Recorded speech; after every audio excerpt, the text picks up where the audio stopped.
శుక్లాంబరధరం విష్ణుం శశివర్ణం చతుర్భుజం ప్రసన్నవదనం ధ్యాయేత్ సర్వవిఘ్నోపశాంతయేత్.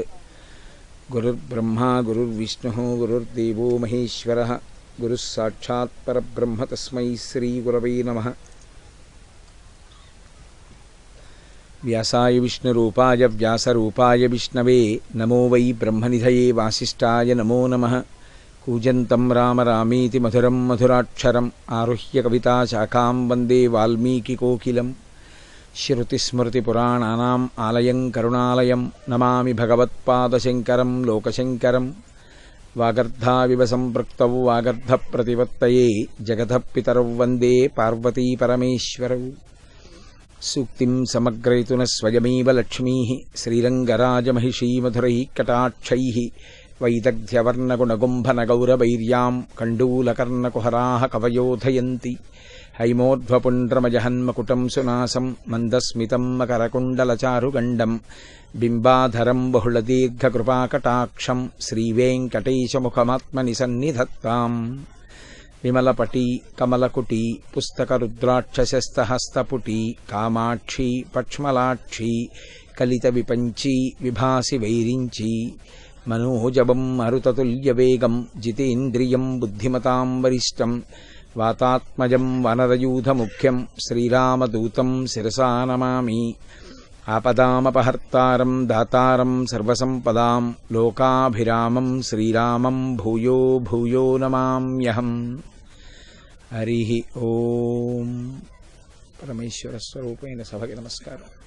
రాక్షసీం తనుమాస్థాయ యజ్ఞీయాశ్వమపాహరత్ హ్రియమాణీతు కాకుత్సా తస్మిన్నశ్వే మహాత్మనః. ఒక రాక్షసి యొక్క స్వరూపాన్ని పొంది ఇంద్రుడు ఆ గుర్రాన్ని అపహరించాడు. అపహరించి తీసుకెళ్ళి ఎక్కడో దాచేశాడు. ఎక్కడ దాచేశాడో మీకు కాసేపట్లో తెలుస్తుంది. ఆయన ఏదైనా చేశాడు అంటే ఎందుకండి అలాంటి పనులు అని మనకు అనిపిస్తుంది. కానీ పరమేశ్వరుడు ఒక గొప్ప కార్యం జరగడానికి కావలసినటువంటి పునాదిని నిర్మించుకుంటూ వస్తాడు. ఒక మహత్కార్యం జరగడానికి వేసేటటువంటి పునాది అద్భుతంగా ఉంటుంది. ఒక పాక వేసుకోవడానికి చేసే ఏర్పాటుకి 7 అంతస్తుల మేడ కట్టడానికి తవ్వేటటువంటి పునాదికి చాలా తేడా ఉంటుంది కదా. అంత దూరం పునాది పడితే తప్ప ఒక మహత్కార్యం జరగదు లోకంలో. అందుకని ఇంద్రుడు అశ్వాన్ని అపహరించాడు ఒక రాక్షసీ స్వరూపంతో. అంశుమంతుడికి ఆ గుర్రం ఎక్కడుందో తెలియలేదు. ఆయన తిరిగి వచ్చేసాడు. వచ్చేసి తాతగారితో చెప్పాడు, తాతగారు గుర్రాన్ని ఎవరో ఎత్తుకుపోయారు కాబట్టి గుర్రం కనపడలేదు అన్నాడు. ఆ గుర్రం తిరిగి వస్తే కానీ అశ్వమేధయాగం పూర్తి చేయడానికి ఉండదు. ఎందుకంటే ఆ అశ్వాన్ని చంపుతారు. రాత్రి చంపి ఆ చంపబడినటువంటి అశ్వంతో కలిపి ఎవరు యజమానియో ఆ యజమాని భార్య నిద్రపోవాలి రాత్రి. మరునాడు దాని శరీరంలో ఉండేటటువంటి ప్రధానమైన అవయవాన్ని తీసి అగ్నిహోత్రమునందు వ్రేలుస్తారు. అది కాలుతూ వచ్చే పొగని యజమాని పీలుస్తాడు. పీలిస్తే పాపము తొలగిపోతుంది. అది అశ్వమేధయాగం క్రతువు. అది దశరథుడు అలాగే చేశాడు, కలియుగంలో లేదు. కాబట్టి ఇప్పుడు ఆ గుర్రం వెనక్కి తిరిగి రాకపోతే అశ్వమేధం పూర్తవదు. యజ్ఞము మధ్యలో వదిలిపెట్టకూడదు. యజ్ఞాన్ని మధ్యలో కానీ వదిలిపెట్టేస్తే అరిష్టం రాజ్యానికి అంతటికి. యజమాని నశించిపోతాడు. ఆ రాజ్యం అంతా కూడా ఉపద్రవానికి లోనవుతుంది. కాబట్టి ఇప్పుడు యజ్ఞాన్ని విడిచిపెట్టకూడదు. సగర చక్రవర్తి మహాపరాక్రమవంతుడు. ఆయనే బయలుదేరుదామంటే ఆయన యజ్ఞదీక్షితుడై ఉన్నాడు. దీక్ష ఆయన తీసుకున్నాడు. దీక్ష ఆయన తీసుకుని ఉండగా ఆయన బయలుదేరి వెళ్ళకూడదు.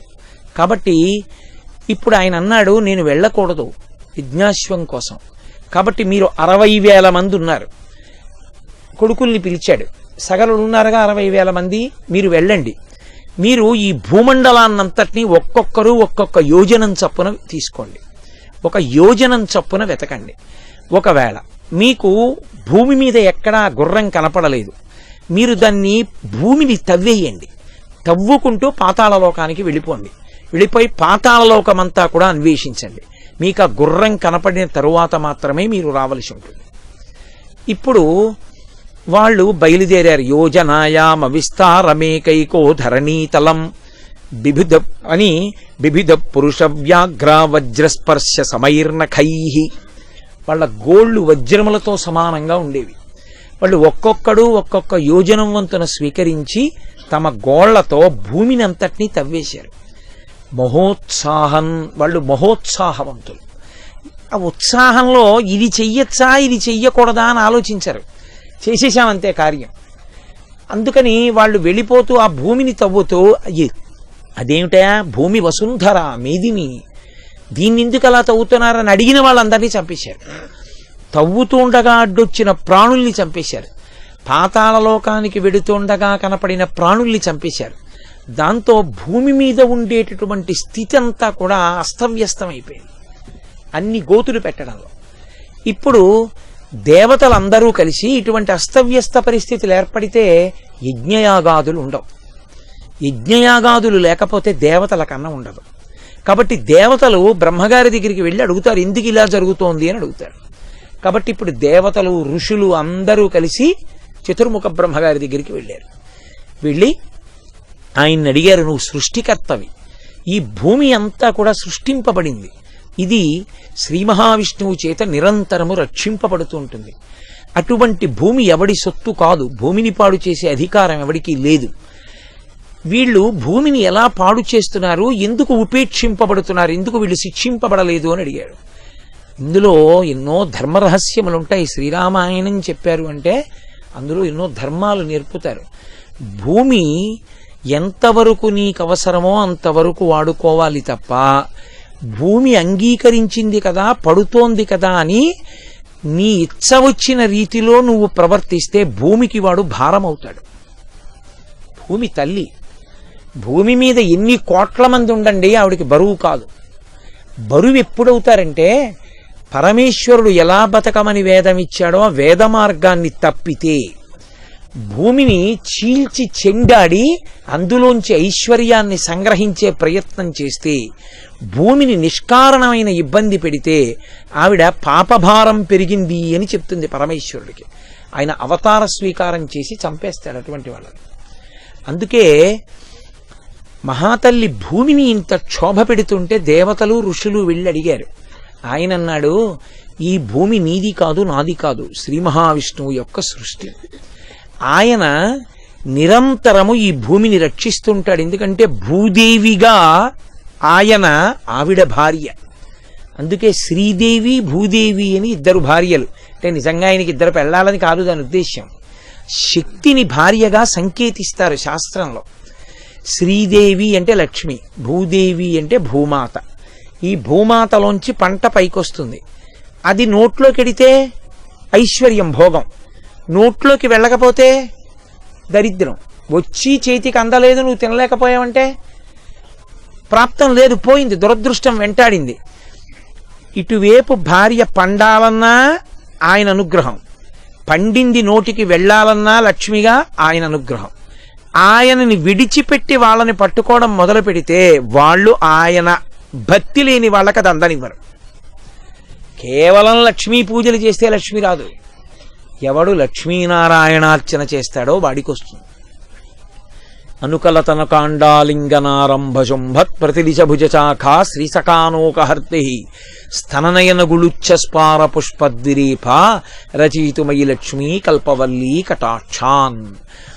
అమ్మవారు లక్ష్మీదేవి నారాయణమూర్తిని గట్టిగా కౌగిలించుకుంటే పెద్ద పెద్ద పువ్వులున్న తీగ ఒక పెద్ద బలమైన కాండమున్న చెట్టుని అల్లుకుంటే ఎలా ఉంటుందో అలా లక్ష్మీదేవి యొక్క స్తనములు ఒత్తుకునేటట్టుగా నారాయణమూర్తిని కౌగిలించుకున్న స్వరూపాన్ని ఎవడు ధ్యానం చేస్తాడో వాడికి లక్ష్మీ కటాక్షం కలుగుతుంది.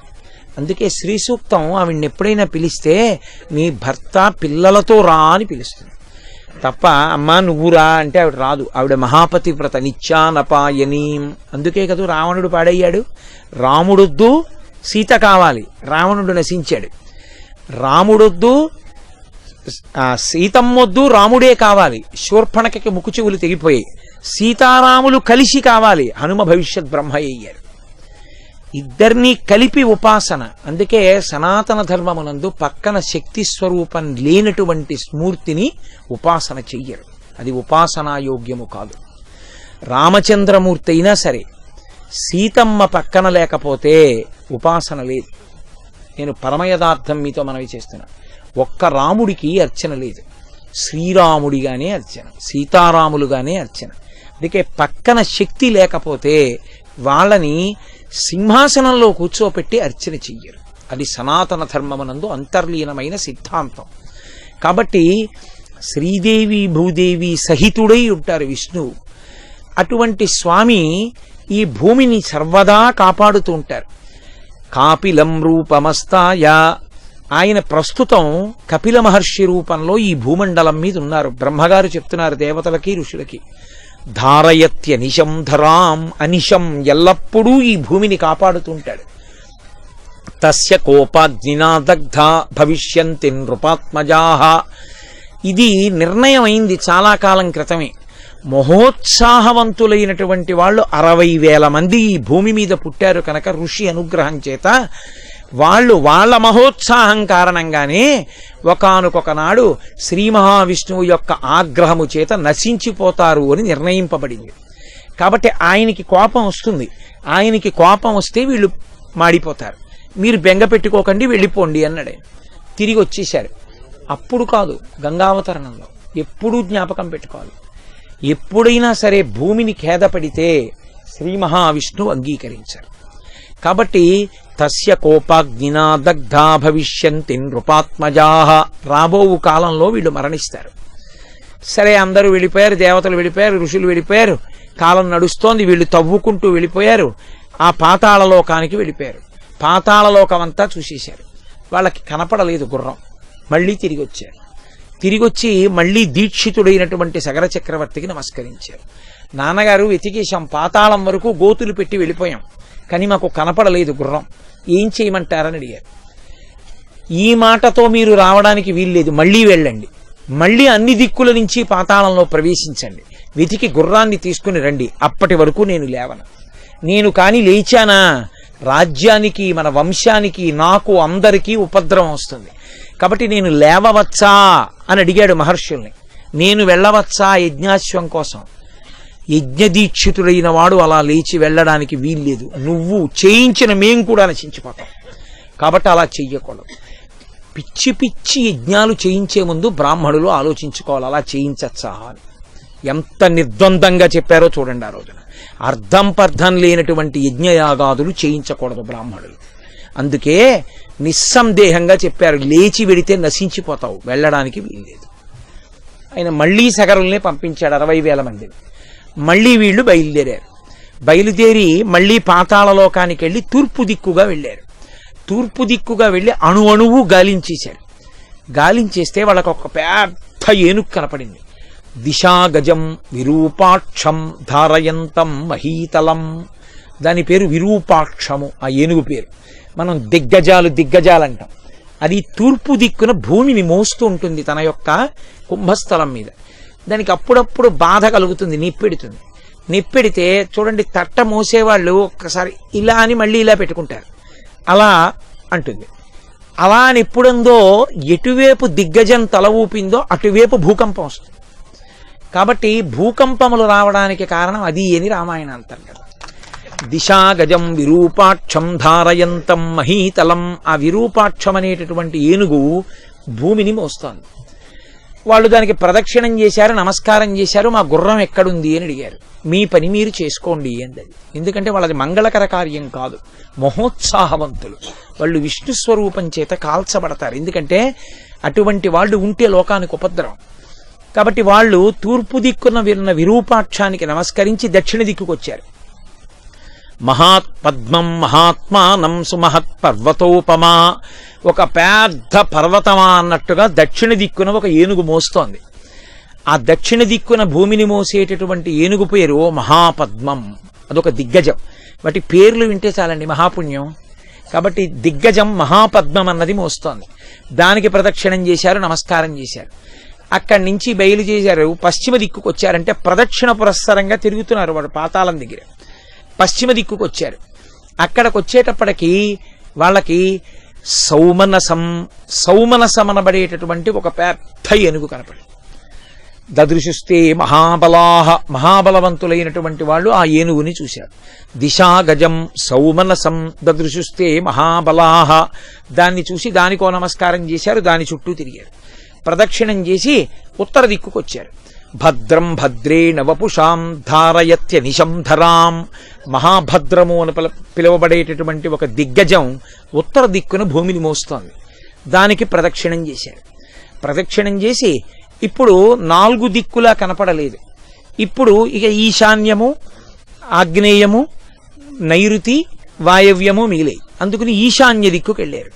ఈశాన సర్వ విద్యానాం ఈశ్వర సర్వభూతానాం అని కదా, ఆ ఈశాన్య దిక్కున కపిల మహర్షి కూర్చుని ఉన్నారు. ఆయన తపస్సు చేసుకున్నారు.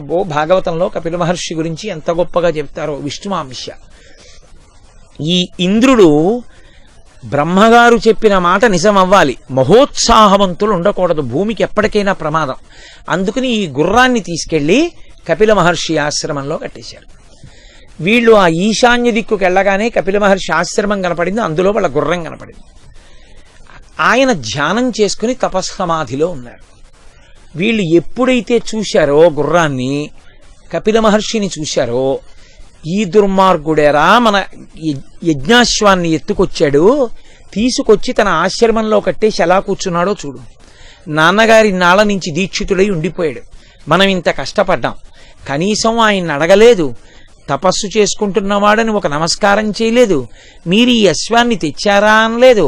60,000 మంది నాగళ్ళు చెట్లు అన్నీ పట్టుకుని పెద్ద కేకలేస్తూ ఆయన్ని కొట్టేస్తామని 60,000 మంది ఒక తపస్వి మీదకి వెళ్ళారు. ఏమిట్రా ఇంత చప్పుడు వచ్చింది అని కపిల మహర్షి కళ్ళు తెరిచారు. ఒక్కసారి ఎదురుగుండా పరిగెత్తుకొస్తున్నటువంటి 60,000 మందిని చూశారు. రోషేన మహతావిష్టో హుంకారమకరోత్తదా తస్య భస్మరాశి కృతా సర్వే కాకొచ్చ సగరాత్మజాహ. ఆ కపిల మహర్షి ఒక్కసారి కళ్ళు తెరిచి చూసి 60,000 మంది నిష్కారణంగా ఇలా నా మీదకి వస్తున్నారేమిటి అని, తపశ్శక్తి తపశ్శక్తే. ఆయన హుం అని ఇలా కళ్ళు బాగా పెద్దవి చేశారు. ఆయన ఇలా హుంకారం చేసి కళ్ళు తెరిచేసరికి అందులోంచి వచ్చినటువంటి కోపాగ్నికి 60,000 మంది పరిగెత్తుకొస్తున్న వాళ్ళు 60,000 బూది కుప్పలై పడిపోయారు, కాలిపోయారు ఆ కోపాగ్నికి. పాతాళంలో 60,000 బూది కుప్పలు పడిపోయాయి. అసలు ఏమైపోయారో సగరులు ఎవరికీ తెలియదు. చాలా కాలం అయిపోయింది. సగర చక్రవర్తి అలా ఉండిపోయాడు యజ్ఞదీక్షితుడు. ఎంతకాలమైనా తిరిగిరారు సగరులు. అసలు అశ్వం ఏమైనట్లు, ఎప్పటికి పూర్తవుతుంది యాగం? చూసి అంశుమంతుణ్ణి మళ్ళీ పిలిచాడు. నీ పినతండ్రులు వెళ్ళిన వాళ్ళు తిరిగి రాలేదు, ఏమైపోయారో కూడా తెలియదు. అత్యంత పరాకుతో అత్యంత శ్రద్ధాభక్తులతో నువ్వు బయలుదేరి నువ్వు కూడా జాగ్రత్తగా భూమిని పాతాళాన్ని అంతటినీ అన్వేషించి పరమ పవిత్రమైనటువంటి ప్రాణులు కనపడినప్పుడు వాటికి నమస్కరించి వాటి సహకారమును అభ్యర్థించి గుర్రం ఎక్కడుందో కనిపెట్టి తీసుకురా అన్నాడు. బయలుదేరాడు. అంశుమంతుడు కూడా ఈ తవ్విన గోతుల్లోంచి పాతాళాన్ని చేరాడు. ఆ దిగ్గజాలకి ప్రదక్షిణాలు చేసి నమస్కరించి వాటి యొక్క అనుగ్రహాన్ని అపేక్షించాడు. అవన్నీ తప్పకుండా మీకు కలుగుతుంది, అనుగ్రహం లభిస్తుంది, మీకు గుర్రం ఎక్కడుందో దొరుకుతుంది, కంగారు పడకండి, బయలుదేరండి అన్నాయి. ఆయన భూమిని అంతటినీ ప్రదక్షిణం చేసి ఈశాన్య దిక్కుకు వెళ్ళాడు. కపిల మహర్షి ఆశ్రమంలో మేత మేస్తూ కనపడింది గుర్రం. వెళ్ళి కపిల మహర్షికి నమస్కారం చేసి, అయ్యా ఇది మా యాగాశ్వం, ఎవరు కట్టేశారో తెలియదు, మీరు అంగీకరిస్తే నేను దీన్ని తీసుకెళ్ళిపోతానన్నాడు. తప్పకుండా తీసుకెళ్ళిపో అన్నాడు. ఆయన గుర్రాన్ని తీసుకెడుతూ చూశాడు. 60,000 బూది కుప్పలు కనపడ్డాయి. ఆయనకు అర్థమైంది, కపిల మహర్షి మీదకి ఆగ్రహంతో వచ్చినటువంటి నా పినతండ్రులు 60,000 మంది కాలి బూడిద కుప్పలై పడిపోయారు. కనీసం వీళ్ళకి జలతర్పణ జరగలేదు. జీవుడు శరీరాన్ని విడిచిపెట్టేసిన తర్వాత విపరీతమైన దాహం వేస్తుంది. ఎందుచేత అంటే 2 రకాలుగా కాలిపోతుంది ప్రేతము అని. అగ్ని యందు ఎవడు పరమ గౌరవంతో జీవించాడో, అగ్నికి ఎవడు నమస్కరించాడో, బతికున్న నాళ్ళు అగ్ని పట్ల అంత మర్యాదతో ఎవడున్నాడో వాడు కాలిపోయేటప్పుడు అగ్ని అంత జాగ్రత్తగా తీసుకెళ్ళిపోతుంది దేవలోకానికి. అందుకే శవదహనము కొడుకు చేసేటప్పుడు మామూలుగా చేయడు, మంత్రం చెప్తాడు. నా తండ్రి బ్రతికున్నన్నాళ్ళు అగ్నిహోత్రం చేశాడు, నా తండ్రి బ్రతికున్నన్నాళ్ళు నిన్ను ఆరాధించాడు, నా తండ్రిని నువ్వు గౌరవంగా దేవలోకానికి తీసుకెళ్ళిపో. ఏ నా తండ్రి బ్రతికున్నంతకాలం నీలో హవిస్సునిచ్చి దేవతలకిచ్చాడో ఆ తండ్రిని హవిస్సుగా వేస్తున్నాను నీలో. కాబట్టి ఈయన్ని దేవతల దగ్గరికి తీసుకెళ్ళు. ఈయన పాపమును దృష్టిలో పెట్టుకోకు. పాపమును దృష్టిలో పెట్టుకుని భగ్గుని ఒక చోట కాల్చి ఒక చోట కాల్చకుండా వదిలిపెట్టకు. అప్పుడు బూది కాడు, సప్తధాతువుల్లో కొన్ని మిగిలిపోయి క్రూర జంతువులు ఎత్తుకుపోతాయి, కుక్కలు పక్షులు ఎత్తుకుపోయి తింటాయి. దాని చేత చాలా ఇబ్బంది పడతాడు. అందుకని ఓ అగ్నిహోత్రమా, మా తండ్రిని ఎందు గౌరవం ఉన్నవాడు, ఆ గౌరవాన్ని నువ్వు ఇవాళ దృష్టిలో పెట్టుకుని ఆయన్ని తీసుకెళ్ళు, అలా కాల్చు శరీరాన్ని మంత్రం చెప్పి అప్పుడు కట్టెల మీద పెట్టి నెయ్యి పోస్తాడు. అందుకే ప్రేత సంస్కారమునందు మంత్రభాగాన్ని అన్వయించేసి సనాతన ధర్మంలో అంత గౌరవాన్ని చూపించారు. అది ఆ అగ్నిహోత్రుడు పాపిష్టని తీసుకెళ్లేటప్పుడు అలా తీసుకెళ్ళాడు. ఆయనకి అసహ్యం, కాల్చి యారి కాల్చేస్తాడంతే. అందుకే అగ్ని యందు కనీస మర్యాద పాటించాలి. అందుకే పూర్వం ఇంట్లో వంట చేస్తే స్నానం చేస్తే తప్ప అగ్నిని వెలిగించేవారు కాదు. ఆ అన్నం తింటాడు యజమాని, స్నానం చేసిన తర్వాతే అగ్ని రగల్చేవారు. స్నానం చేసి అన్నం వండిన తర్వాత ఆయన కర్మ, ఆయన ఎందుకు అన్నం వండి పెట్టాలి? నీ ఇంటి వంట బ్రాహ్మణుడు ఆయన ఎందుకు వండడం అంటే, ఆయనకి ఒక శాసనం ఒకటి ఉంది. కవ్యం కవ్యాసినామపి పాకంచ కురుతే వహ్నిః శంకరస్య ఇవ శాసనాత్ లింగపురాణం చెప్తుంది. పరమేశ్వరుడు ఆదేశించాడు, శంకరుడు ఈ ప్రాణులు బ్రతకవయా, ఉడికిన అన్నం తినకపోతే వీళ్ళకి అన్నం వండి పెట్టు అన్నాడు. అందుకని శంకర శాసనానికి భయపడి మన ఇంట వంట బ్రాహ్మణుడిగా వంట చేస్తాడు. వంట చేస్తున్నాడు కదా అని ఏ బట్టలతో పడితే ఆ బట్టలతో స్నానం చేయకుండా వచ్చి అగ్నిహోత్రాన్ని వెలిగించరు. అందుకే స్నానం చేసిన తరువాతనే అగ్ని వెలిగిస్తారు. అగ్ని వెలిగించి మళ్ళీ వంట అంతా అయిపోయిన తర్వాత ఇంటి ఇల్లాలు ఆ వండిన అన్నం ఏదుందో ఆ అన్నంలో ఒక 2-3 మెతుకులు తీసి నీతి పిసర దాని మీద వేసి ఒక్క 2-3 మెతుకులు ఈ 3 వేళ్లతో పట్టుకుని దివిషద్వర్గము నీ ముఖంబున సంతృప్తిన్ గాంచు నిన్నీషుగాస్తవములంటూ శ్లోకం చెప్పి కనీసమో నమస్కారం పెట్టి ఆ అగ్నిహోత్రం దగ్గర వేస్తుంది. గ్యాస్ స్టవ్ కదండి అంటే ఒక మెతుకన్నా వేయాలి. అది మర్యాద.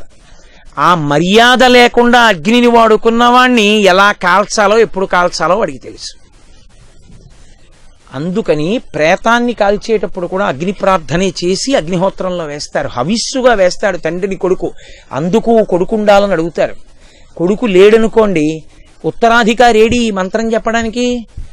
నా తండ్రి అన్న మాట వాడడానికి ఆ గోత్రంతో యజ్ఞం చేసి హవిస్ ఇవ్వడానికి లేడు ఉత్తరాధికారి, కర్మసంతానం లేడు. అందుకేడుస్తాడు పురుషుడు, అరే నాకు సంతానం కొడుకులు లేకపోయారే అని ఎడవడానికి కారణం అది. అంతేకాని వాడు ఇంకోటి వెలగబెడతాడని కాదు. అందుకే వేదం ఎప్పుడు చెప్పినా ఒకటే చెప్తుంది, అగ్ని పట్ల చాలా జాగ్రత్తగా ఉండు, అగ్నితో చాలా జాగ్రత్తగా ఉండు, చాలా జాగ్రత్తగా ఉండు, అదే నిన్ను తీసుకెడుతుంది. ఎందుకని? అగ్ని పట్ల మర్యాద లేని వాడిని అగ్నిహోత్రుడు దేవలోకాలకి తీసుకెళ్ళడం. ఎందుకు తీసుకెడతాడు? శరీరాన్ని హవిస్సుగా ఒక్కనాటికి తీసుకెళ్ళడం.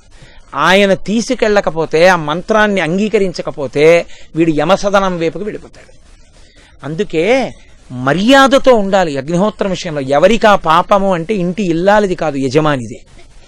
యజమాని చెప్పాలి, స్నానం చెయ్యకుండా వెలిగించకు, కాఫీ తాగపోతే చచ్చిపోతానండి అన్న బాధ ఉంటే కనీసం పసుపు నీళ్లు భార్య చల్లుకుని అగ్నిహోత్రాన్ని వెలిగించాలి.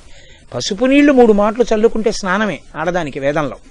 నేను పసుపు నీళ్లు చల్లుకుని స్టవ్ వెలిగించి కాఫీ పెట్టాలి. ఏమీ లేకుండా నిద్రమంచం మించి లేచి వచ్చి దిక్కుమాల బట్టలతో అగ్నిహోత్రాన్ని వెలిగిస్తే ఆయనకి తెలుసు ఎప్పుడు ఇది చూపించాలో దీనికి ప్రతిఫలాన్ని. అప్పుడు ఏడుస్తాడు, అరే ఎంత తాపత్రయపడ్డాను రా, పాడైపోయానని. కాబట్టి అగ్నితో జాగ్రత్తగా ఉండాలి. అగ్ని ఎటువంటి అగ్ని పట్టుకుంది అన్న దాన్ని బట్టి ఉత్తరగతులు ఉంటాయి. వేదోప బ్రహ్మణము రామాయణం. అందుకే అంత జాగ్రత్తగా చెప్తారు వాల్మీకి మహర్షి. ఏది చెప్పినా కొడుకు రగల్చాలి, అగ్నిని రగల్చి అందులో వెయ్యాలి తండ్రి శరీరాన్ని. ఇప్పుడు వాళ్ళు ఎలా చచ్చిపోయారు? వాళ్ళు చచ్చిపోయింది సామాన్య కారణానికి కాదు, అసలు వాళ్ళని కాల్చింది కొడుకులు కారు, సమంత్రకం కాదు, భయంకరమైన కోపాగ్నికి చనిపోయారు, బ్రాహ్మణ కోపాగ్నికి చనిపోయారు వాళ్ళు.